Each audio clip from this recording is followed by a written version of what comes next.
Welcome to Manipuri Tech Knowledge. Matau karamna YouTube monetize tawgani khangjinbiyu. AdSense account ama changi YouTube monetize tawbada duga 1000 subscriber laigadabani duga 4000 hour watch time oigadaba.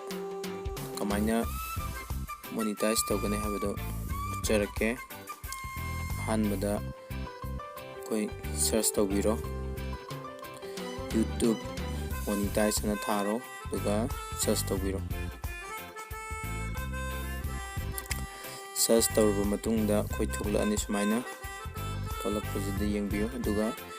account monetize YouTube habsida click tawbiro. Sidaida kai option tholakani aigidi Chrome on sinare Chrome na sinaba nungai thola kanda yengbiyo ai view zoom tawsanjarke ahanbada leije read and agree to YouTube partner program terms habsida niyom je pagadabani start to nambiro aduga magi piriba mayamji munna pabiyu sida piriba mayamse paraba matungda accept tawgani point mayam piri aduga ahanbada I have to tick khotpiro ani subuju khotpiro hum subuju khotpiro aduga I accept paraba matungda accept tawbiro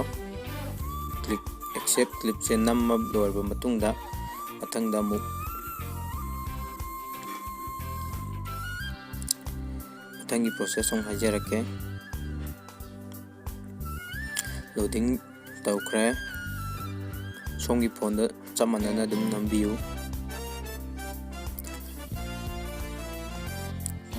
click tawrgirba matungda hojik ani suba step monetize tawbaki ani suba step kamaina sign up for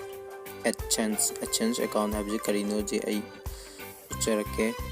mayamna dum pabiro ai video sida yawbani AdSense account habje sida leire magi definition leire si pabiro aduga kadawa mathangda next no yawi masigi da click tawbiro ai tawjarage next se tawru matungda coding chatkrani ngai biro duga sagi account do khanbiro aigidi account se ani hum laibani aduna aigi tawgodobe account se click tawjare Google account sagi laibado hapiro click tawru matungda sumaina tholakani aduga aigidi hana account se sign in tawgibagi detail khara men gare aduna sumaina lairame men daba kangbu gidi phone number isagi postcode pin number ke namgani dug hapsan gani aigi laigrabani na accept associated habisi namkhre adugi matungda loading ngaibiro redirecting you to your host account na laibani si tholaba matungda aigi Chrome browser siznai Chrome browser jinnamme net nungai tabadagi halli do Chrome browser jida nambiro namaba matungda sumaina tholakani ahum suba step yaushalae ani suba step pau munna yengaga tawbiyu ahum subada kaido set monetization preference haibasi munna yengbiro aduga save tawgadabani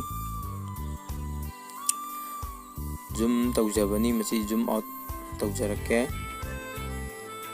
zoom out tawru matungda kaidawru makhada shape ana yarongani shape sida click tawbiro click tawru matungda aigi monetize tawbagi